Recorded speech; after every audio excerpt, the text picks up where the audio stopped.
Bismillah, Rabbi shrah li sadri wa yassir li amri wa hlul 'uqdatan min lisani yafqahu qawli. Is this okay? Allahumma la ilma lana illa ma 'allamtana innaka antal alimul hakim. I know you're all here for Umar Sulaiman. I'm here for Umar Sulaiman too. But 15 minutes inshallah and we'll be done together. As was mentioned, I actually have been looking for the answer to this question for the past couple months. And it's that a lot of people on the outside look at you thinking that you're something. You know, you're a youth director, you're a pharmacy student. I'm sure many of you are MSA members, you lead things in your masjid, you're in Islamic organizations, you just graduated from college and now you're a doctor, or you're an engineer, or you're a teacher. You just grew a beard and now people are calling you sheikh. You just wore the hijab and people are calling you sheikha. And you know, sometimes it's kind of hard to reconcile the fact that all of these people are looking at me thinking that I am something, attributing the status to me, you know, thinking in their mind that I am superhuman, or thinking in their mind that I'm angelic, or thinking that I'm better than them. And the question comes, well, what happens when the people see something of me, but when I look at myself in the mirror, I see someone completely different? What happens when the person that people see is not who I actually believe that I am? And how do we reconcile between that? So I hope that this is a struggle that I'm not the only one facing. Does anyone kind of feel me on this? All right, alhamdulillah, that's good. I actually have a story that kind of just goes along with this. One of my halqa students actually came up to me the other day. Actually, this was a couple months ago. And she was like, so Shireen, like when you go home, like do you just eat dates and drink zamzam? And I was like, no, homegirl, I eat cereal in the morning and I eat burgers for lunch and I eat kushari for dinner. You know, I'm normal. You know, just because I'm at the masjid doesn't mean that I eat something different or I breathe a different type of oxygen than you do. And unfortunately, you know, when we work in these types of organizations or in our masjid, people start to look at you and think that you truly are not human, or that there's, you know, something superhuman about you. So that's kind of the thing that I want to address today is what do we do when we feel like the person in the mirror is different than the person that everyone else sees? So subhanAllah, you know, something that we have to do is first try to understand whether those people are two different people. Whether the person that you see in the mirror is truly different than the person that your community sees. Or whether you're just being too harsh on yourself and you truly are amazing. Or whether you're thinking of yourself too highly and you really should start to reconsider some of the things you've done. And so I kind of came up with a litmus test as to what you can ask yourself to try to understand whether those two people are really two people or if they're one. And the first question that you can ask yourself is, and I want you guys to think about this, if I were to go up to someone in your community whom you work with, or if I were to go up to someone, you know, on your shura in the MSA, or someone in your masjid that you work with, or someone that you've mentored in a halaqah, or someone that you work with at work, you know, your co-resident, or whatever it may be, and I were to ask them, you know, tell me about Shireen. Like, what is Shireen like? What does Shireen, when you're with Shireen, how do you feel? When these people are with you, how do they feel when you're around them? And think of that answer. If I were to go up to someone at work or someone that you work with, what would they describe you as? Okay, think about that in your mind. Now, if I were to go and ask your sibling at home, or ask your mother, or ask your father, or ask your brother, what is Shireen like to you? How do you feel when Shireen is around you? How does Shireen make you feel? Do you get a different answer? Is it that the people outside think something of you, and when you treat them a certain way, yet you go home and you treat the people at home differently? And if you find that those two answers are different, then know that there's a problem. And again, I wrote this because I need the answer, and I'm saying this to myself before anyone. My mother's in the audience and she can attest to this. But I'm sure many of us can look within ourselves and say, you know what, those two answers are different. The person that I am on the outside is different than the one I am at home. The person that the community sees of me is different than the one that my mother sees of me. You know, and the Prophet ﷺ told us, he said, خَيْرُكُمْ خَيْرُكُمْ لِأَهْلِهِ وَأَنَا خَيْرُكُمْ لِأَهْلِي. He said that the best among you are the best to your family and I am the best to my family. Why does the hadith not say, خَيْرُكُمْ خَيْرُكُمْ, the best of you are the best to your communities? Or the best of you are the ones who give the best speeches? Or the best of you are the ones who give the best halaqas? Or the best of you are the best at work? Because it's really easy to be good outside. It's really easy to be nice to the people at work because if you're not, they're going to subtweet you on Twitter. And if you're not, they're going to think you're terrible. And they're going to have this illusion of who you are and they're going to talk bad about you. But if you do something bad to your mom, she's not going to disown you, I hope. You know, if you're disrespecting your sister, she's still going to be your sister. But if you do something bad on the outside, you can potentially ruin a relationship. And so that's why it's easy for us to be good on the outside, but it's hard to be good at home. And that's why the hadith goes that the best of you are the best to your family, because your true character comes out at home. When you've had a long day at work or a long day at school, you face a lot of difficulties, a lot of struggle, you've had a hard day, and you've tucked it in so no one sees it of you, no one sees the flaws, no one sees the weaknesses. But then you go home and you unleash the monster. You unleash the thing that's been building within you the entire day. And who do you unleash it to? The people that you should care about most. The people that deserve the most respect from you. You know, and that's what we do. So I need you guys to think about that. And Aisha radiallahu anha was asked about the Prophet ﷺ. She was asked, you know, we know that the Prophet ﷺ on the outside is amazing. Tell us about what he's like at home. We don't get to see him at home. Aisha, tell us what he's like at home. And her response was profound, not just in the way that she described the Prophet, but the fact that it came from her. She said, كَانَ قُرْآنًا يَمْشِي, that he was a walking Qur'an. He wasn't just a walking Qur'an when he was at the masjid. He wasn't just a walking Qur'an when he gave a halaqah. Not just when he was in the community. He was a walking Qur'an when he was at home too. The Qur'an that he was walking, he walked outside and he walked inside.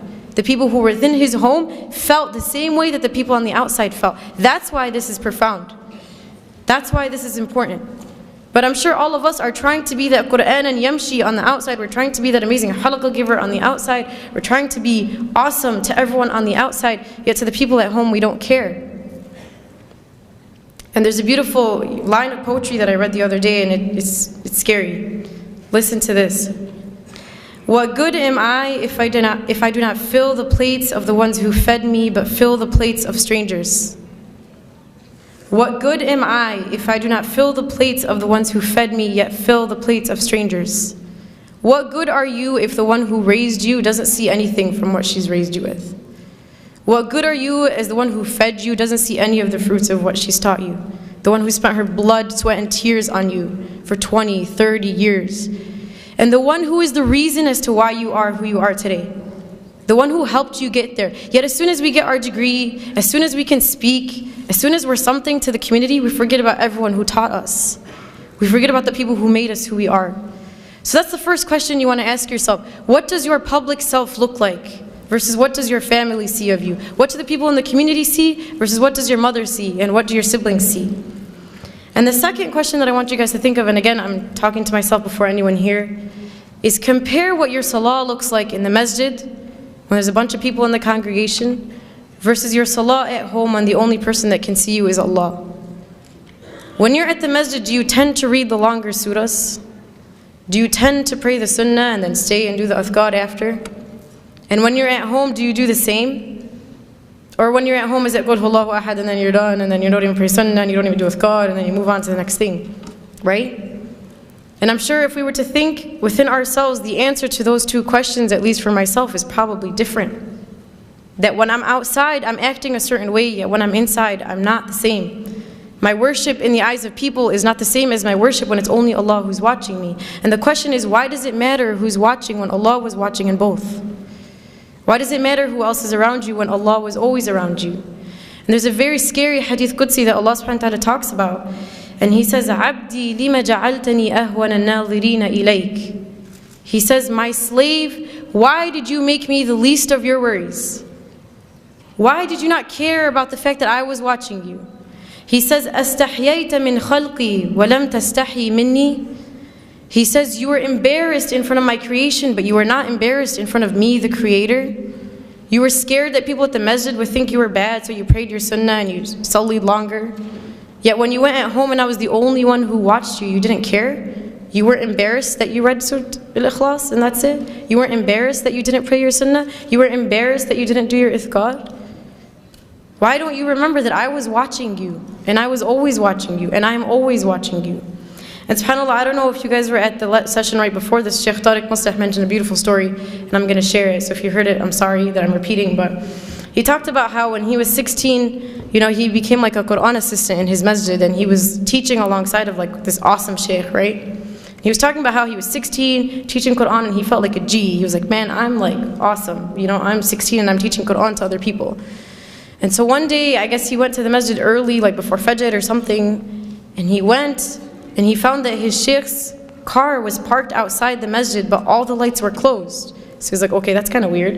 And he mentioned that, you know, he had to go make wudu So he walks into the bathroom only to find that his scholar, his teacher, one who was taught by many righteous, amazing scholars before him, was on his knees cleaning the toilet of the masjid. And so Sheikh Tariq Muslih goes to him and he's like, Sheikh, like, what are you doing? You're an amazing Sheikh, you learned with this person and you learned with that, and your status is this, like, how are you on your knees cleaning the masjid? And his response was profound. He says, this is the work that the one who sees always sees. This is the work that when no one else saw you, Allah saw it. Because what we do is we love to be the one with the microphone, we love to be the one who everyone can attribute things to, we love to be the one with the title. You know, I love to be quoted, I love for people to know who I am. Yet Allah subhanahu wa ta'ala sees the things that no one else sees. The things that you thought no one saw. When you did the dishes and your mom didn't tell you thank you, Allah saw that. You know, when you picked something off the floor and no one saw it, Allah saw that. The reason why we do things in the community is because we love that recognition. We love for people to pat us on the back and say good job. We love the volunteer appreciation dinner. We love that. But realize you're not always going to get it. And sometimes it's better for you that only Allah subhanahu wa ta'ala saw it. And it could be that that deed that you did in secret that no one saw besides Allah is the reason why you enter Jannah. And everything that you've done in the public, everything that people saw, everything that was out in the open, was stuff that you did for the wrong reasons, and you never know, that may not even count for you. So this is kind of our thought process in understanding whether or not we have this problem. Now once you find out you have the problem, what do I do? What's the solution? So a couple things I was thinking about is if you feel like people are holding you up to this standard, you know, you are this and this and this, and you have this title and this title and this title, and you're amazing. Challenge yourself to live up to that standard that people are holding you to. You know, if you go home and you say, man, people think I'm great, but I'm actually not, try to actually be great. And it's not for the people. It's not for people to say, you know, Shireen Salama was great. But it's for me to improve myself so Allah can say Shireen Salama was great. For me to take the standard that you put me at and to try to actually achieve it. Not for you, but for Allah. And the second thing is that for every public deed that you do in the eyes of people, that you double that in your private life, in your private ibadah. That man, if you prayed in the masjid, try to pray at home when no one else can see you besides Allah. Try to wake up when everyone's asleep, in the dark, just you and Allah, create that relationship. And the third, and this is a dua that was taught to us by Abu Bakr radiallahu anhu. He used to receive praise, and there was this beautiful dua that he used to say. And it goes, Allahumma ghfir li ma la ya'lamoon, waj'alni khayran mimma yadhunnun. Which translates to, Oh Allah, forgive me for what they do not know about me, and make me better than what they think that I am. Because it's funny, we like to cover up the fact that all of us have a hidden past. All of us have some secret, all of us have some sin, all of us have something that we've done that no one else knows. But remember that when you're being praised, that you once were in that state. Not to put yourself down, but for you to remember that Allah subhanahu wa ta'ala is the one who brought you there. And finally, and I'll conclude in reminding us that this is a journey. This by no means is something that we are going to accomplish. It's going to be a constant struggle. But at least when we die, we'll be dying on the path and struggle for the sake of Allah subhanahu wa ta'ala. So I ask Allah subhanahu wa ta'ala to make us among those who can improve upon ourselves and to make the journey to Him easy. Subhanakallahumma wa bihamdik nashhadu an la ilaha illa ant nastaghfiruka wa natubu ilayk. Assalamu alaikum wa rahmatullah.